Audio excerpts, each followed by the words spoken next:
Hi guys, welcome back to Aishu Gowda vlog. ಇವತ್ತಿನ vlog ಏನು ಅಂತ ಮುಂದೆ ಹೇಳ್ತೀನಿ ಬನ್ನಿ.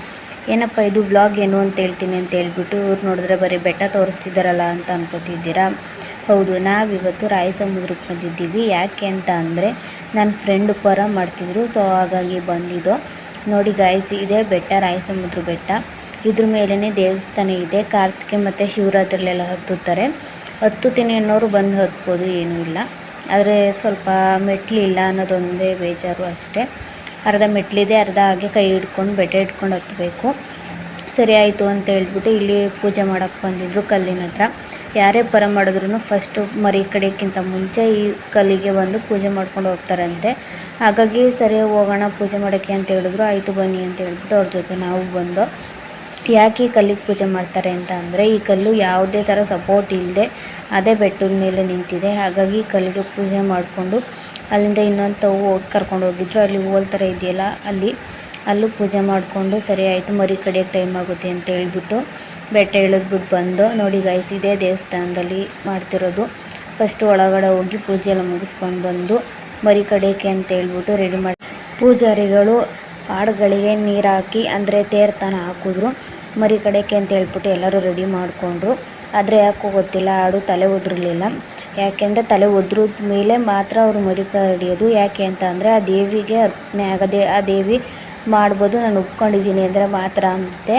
ಅದಕ್ಕೆ ಆಡುಗಳು ತಲೆ ಒದ್ರುತ್ತವಂತೆ. ಸೊ ಹಾಗಂತೇಳಿ ಅದಕ್ಕೋಸ್ಕರ ಎಲ್ಲರೂ ವೆಯ್ಟ್ ಮಾಡ್ತಿದ್ರು. ನಾವು ನೋಡ್ತಾ ನಿಂತಿದ್ದೋ. ಸ್ವಲ್ಪ ಹೊತ್ತಾದಮೇಲೆ ಅದು ತಲೆಯೆಲ್ಲ ಒದ್ರಿತು. ಸೊ ದೇವಸ್ಥಾನ ಸುತ್ತ ಒಂದು 3 ಪ್ರದಕ್ಷಿಣೆ ಹಾಕಿಸ್ಕೊಂಡು ಮರಿ ಕಡಿಯೋಕ್ಕೆ ಅಂತ ಹೇಳ್ಬಿಟ್ಟು ಇಟ್ಕೊಂಡು ಹೋದರು. ನಾವು ದೇವಸ್ಥಾನ ಎಲ್ಲನೂ ರೆಡಿ ಮಾಡಿಕೊಂಡು ಬಂದಾಗ ಕ್ಲೀನ್ ಮಾಡಿ ಎಲ್ಲನೂ ಮಾಡಿದ್ರು. ಮೈಕಿ ರಂಗೋಲಿ ಹಾಕಿ ಹಾಗೆ ಸ್ವಲ್ಪ ಏನಾದ್ರು ರೇಗಿಸ್ತಿದ್ರು. ಸರಿ ಆಯಿತು, ರೇಗಿಸ್ಕೊಳ್ಳಿ ಅಂತ ಹೇಳ್ಬಿಟ್ಟು ಒಂದು ಸ್ವಲ್ಪ ಬೆಟ್ಟಕ್ಕೆ ಹೋಗಿದ್ದು ಬಂದು. ಆದರೆ ಬೆಟ್ಟ ಹತ್ತಕ್ಕಾಗಲಿಲ್ಲ, ಹಾಗಾಗಿ ಅರ್ಧಕ್ಕೆ ಬೇಗ ಬಂದುಬಿಟ್ಟು ನಾವು. ರಾಯಸಮುದ್ರ ಅಂದರೆ ಯಾರಿಗೂ ಗೊತ್ತಿಲ್ಲ ಅಂತ ಹೇಳೋ ಆಗಿಲ್ಲ. ಯಾಕಂತ ಅಂದರೆ ಪೇಟೆ ಹುಡುಗಿರಳ್ಳಿ ಲೈಫು ಫಸ್ಟು ಸ್ಟಾರ್ಟ್ ಮಾಡಿದೆ ಶಿವನ ಈ ಊರಲ್ಲಿ. ಸೊ ಹಾಗಾಗಿ ತುಂಬ ಫೇಮಸ್ಸು. ಹಾಗೆ ಈ ಬೆಟ್ಟದಿಂದ ತುಂಬ ಫೇಮಸ್ ಆಗಿದೆ. ಹಾಗೆ ನೀವು ಯಾರೇ ಪರ ಮಾಡಬೇಕು ಅಂತ ಅಂದ್ಕೊಂಡ್ರು ಇಲ್ಲಿ ಬಂದು ಮಾಡಿ. ಯಾಕೆಂದರೆ ಇಲ್ಲಿ ಚೌಟ್ರಿ ಮತ್ತು ಪ್ಲೇಸ್ ಎಲ್ಲ ಚೆನ್ನಾಗಿದೆ. ಆರಾಮಾಗಿ ಪೂಜೆ ಮಾಡಿಕೊಂಡು ಹಾಗೆ ಸುತ್ತ ನೋಡಿಕೊಂಡು, ದೇವಸ್ಥಾನ ಸುತ್ತಲೂ ಅಷ್ಟೇ ನೀಟಾಗಿ ಕಲ್ಯಾಣಿ ಎಲ್ಲ ಚೆನ್ನಾಗಿ ಅಲಂಕಾರ ಮಾಡಿ ರೆಡಿ ಮಾಡಿದರು. ಹಾಗೆ ಎಷ್ಟು ನೀಟಾಗಿತ್ತು ಅಂದರೆ ಬೇರೆ ದೇವಸ್ಥಾನಗಳಲ್ಲಿ ಇಷ್ಟು ನೀಟಾಗಿ ಇರಲ್ಲ ಅಂತ ಅನ್ಕೊತೀನಿ. ಅಷ್ಟು ಚೆನ್ನಾಗಿ ನೀಟಾಗಿತ್ತು. ನೀವು ಅಷ್ಟೇ ಮಾಡಬೇಕು ಅಂತಂದರೆ ಬನ್ನಿ. ಹಾಗೆ ಶುಕ್ರವಾರ ಬಂದರೆ ಇನ್ನೂ ಒಳ್ಳೆಯದು ಅಂತ ಹೇಳ್ತಾರೆ. ನೀವು ಬಂದು ಪೂಜೆ ಮಾಡಿಸ್ಕೊಂಡು ಹೋಗಿ. ಹಾಗೆ ಶಿವರಾತ್ರಿ ಮತ್ತು ಕಾರ್ತಿಕೆಯಲ್ಲಿ ಬಂದರೆ ಇನ್ನೂ ಚೆನ್ನಾಗಿರುತ್ತೆ. ಯಾಕೆ ಅಂತ ಅಂದರೆ ಜಾತ್ರೆ ಎಲ್ಲ ಕಟ್ಟಿರುತ್ತೆ. ಇಲ್ಲಿಂದ ಬೆಟ್ಟದ ಮೇಲೂ ಜಾತ್ರೆ ಕಟ್ಟಿರುತ್ತೆ. ಸೊ ನಾವು ಹತ್ತಿರ ಇರೋದ್ರಿಂದ 1-2 ಸಲ ಬಂದು ಹೋಗಿದ್ದೀವಿ. ನೀವು ಅಷ್ಟು ಹತ್ತಿರ ಇದ್ದರೆ ಬಂದು ನೋಡಿ. ಇಲ್ಲಿಗೆ ತುಂಬ ಜನ ಬರ್ತಾರೆ. ಯಾಕೆ ಅಂದರೆ ಈ ಬೆಟ್ಟ ನೋಡೋಕ್ಕೆ ಅನಿಸುತ್ತೆ ಎಲ್ಲ ಬರೋದು. ಸೊ ಸುತ್ತ ಕಾಡು ಥರನೇ ಇದೆ. ಇದು ಊರಿಂದ 1-2-3 ಕಿಲೋಮೀಟ್ರ್ ದೂರ ಇದೆ ಬೆಟ್ಟ. ನಾವು ನೆಕ್ಸ್ಟ್ ಏನಾದರೂ ಫಂಕ್ಷನ್ ಮಾಡಿದ್ರೆ ಇಲ್ಲೇ ಬಂದು ಮಾಡಬೇಕು ಅಂತ ಅಂದ್ಕೊಂಡಿದ್ದೀವಿ. ಯಾಕೆ ಅಂದರೆ ಅಷ್ಟು ಚೆನ್ನಾಗಿದೆ ಪ್ಲೇಸು.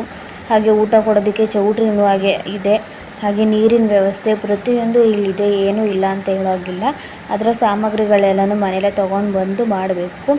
ಪ್ಲೇಸ್ ಮಾತ್ರ ತುಂಬ ಚೆನ್ನಾಗಿದೆ, ನನಗಂತೂ ಇಷ್ಟ ಆಯಿತು. ಸೊ ಅವರು ಮರಿ ಕಡಿತಿದ್ರು. ನೋಡಿ ಗೈಸ್, ಇಲ್ಲಿ ಕಡಿತಿದ್ದಾರೆ. ಸೊ ನಮಗಂತೂ ಅದು ಕಡಿಯೋದು ನೋಡಿದ್ರೆ ಬೇಸರಾಗುತ್ತೆ. ಅದಕ್ಕೆ ಜಾಸ್ತಿ ವಿಡಿಯೋ ಮಾಡಲಿಲ್ಲ. ನೋಡಿ ಅದನ್ನು ತಲೆನಿಟ್ಟು ಅದಕ್ಕೆ ನೀರು ಬಿಡ್ತಿದ್ದಾರೆ. ಅದಾದಮೇಲೆ ಒಳಗೋದೋ ದೇವಿ ದರ್ಶನ ಮಾಡೋಣ ಅಂತ ಪೂಜಾರಿಗಳು ಕೂತ್ಕೊಂಡು ಪೂಜೆ ಮಾಡ್ತಿದ್ರು. ನಾವು ಹಿಂದೆ ನಿಂತ್ಕೊಂಡು ನೋಡ್ತಿದ್ದೋ. ನೋಡಿ ಗೈಸ್, ನಮ್ಮ ಮನೆಯಿಂದ ತಂದಿರುವಂಥ ಸೀರೆಯನ್ನು ಉಡಿಸಿ ಪೂಜೆ ಮಾಡಿಕೊಡ್ತಾರೆ. ಸೊ ನಾವು ಪೂಜೆ ಸಲ್ಲಿಕೆ ಆಗಿದೆ ಅಂತ ಅಂದರೆ ಆ ದೇವಿ ತಲೆ ಮೇಲಿರೋ ಹೂವು ನಮಗೆ ವರ ಅಂತ ಕೊಟ್ಟರೆ ಅದಕ್ಕೆ ಸಮರ್ಪಣೆ ಆಗಿದೆ ಅಂತ ಹೇಳ್ತಾರೆ. ಸರಿ ಆಯಿತು ಅಂತೇಳಿ ಪೂಜೆ ಮುಗಿಸ್ಕೊಂಡು ದೇವಸ್ಥಾನ ಸುತ್ತ ಒಂದು ಪ್ರದಕ್ಷಿಣೆ ಹಾಕ್ಕೊಂಡು. ನೋಡಿ ಗೈಸ್, ಇಲ್ಲಿ ಹುತ್ತ ಇತ್ತು. ಸೊ ನೀವು ನೋಡಲಿ ಅಂತ ಹೇಳ್ಬಿಟ್ಟು ಮಾಡಿದೆ. ಇಲ್ಲಿ ಅದ್ರ ಪಾದ ಮತ್ತು ತ್ರಿಶೂಲ ಇಟ್ಟಿದ್ದಾರೆ. ಅದೆಲ್ಲನೂ ನೋಡಿಕೊಂಡು ಹಾಗೆ ನಾಮ ಇಟ್ಕೊಂಡು ನಮಸ್ಕಾರ ಮಾಡಿಕೊಂಡು ಹೋಗಬೇಕಿದ್ರೆ ದೇವಸ್ಥಾನದ ಸ್ವಲ್ಪ ವೀಡಿಯೋ ಮಾಡ್ಕೊಳ್ಳೋಣ ಅಂತ ಹೇಳ್ಬಿಟ್ಟು ಇದೇ ದೇವಸ್ಥಾನ ನೋಡಿ. ಅಲ್ಲಿಂದ ಹೊಟ್ಟೆ ಹಸಿತಿದೆ ಅಂತ ಹೇಳ್ಬಿಟ್ಟು ಚೌಟ್ರಿಗೆ ಬಂದು. ಸೊ ಪಲಾವ್ ಮಾಡಿದರು, ಚೆನ್ನಾಗಿ ಮಾಡಿದರು, ಏನೂ ಇದಾಗಿರಲಿಲ್ಲ. ಸೊ ತಿಂದು ಸ್ವಲ್ಪ ಹೊತ್ತು ಕೂತ್ಕೊಂಡು ರೆಸ್ಟ್ ಮಾಡಿದೋ. ಅದಾದಮೇಲೆ ಮಧ್ಯಾಹ್ನಕ್ಕೆ ಊಟ ಮಾಡೋಣ ಅಂತ ಹೇಳ್ಬಿಟ್ಟು ಹೋದೋ. ನೋಡಿ ಗೈಸ್, ಭರ್ಜರಿ ಬ್ಯಾಟಿಂಗು ಮಾತ್ರ. ಚಿಕನ್ನು, ಮಟನ್ನು, ಗೋಟಿ ಎಲ್ಲನೂ ಮಾಡಿದರು. ತಿಂದು ಅಲ್ಲಿ ಸ್ವಲ್ಪ ಹೊತ್ತು ಕೂತ್ಕೊಂಡು ಎಲ್ಲೊಟ್ಟಿಗೆ ಹಾಕೊಂಡು ಅದಾದಮೇಲೆ ಊರಿಗೆ ಹೋಗೋಣ ಅಂತ ಹೇಳ್ಬಿಟ್ಟು ಅಲ್ಲಿಂದ ಬೈಕ್ ಹತ್ತು ಊರಿಗೆ ಹೊರಟು ಬಂದು. Thanks for watching guys. ಹಾಗೆ ಯಾರೆಲ್ಲ ನನ್ನ ವೀಡಿಯೋಸ್ನ ಸಬ್ಸ್ಕ್ರೈಬ್ ಮಾಡದೆ ನೋಡ್ತಿದ್ದೀರಾ ಅವರೆಲ್ಲರೂ ಹೋಗಿ ಸಬ್ಸ್ಕ್ರೈಬ್ ಮಾಡಿ. ಹಾಗೆ ಪಕ್ಕದಲ್ಲಿರೋ ಬೆಲ್ ಐಕಾನ್ನ ಕ್ಲಿಕ್ ಮಾಡಿ. ಲೈಕ್ ಮಾಡಿ, ಶೇರ್ ಹೀಗೆ ಸಪೋರ್ಟ್ ಮಾಡಿ ಗಾಯ್ಸ್.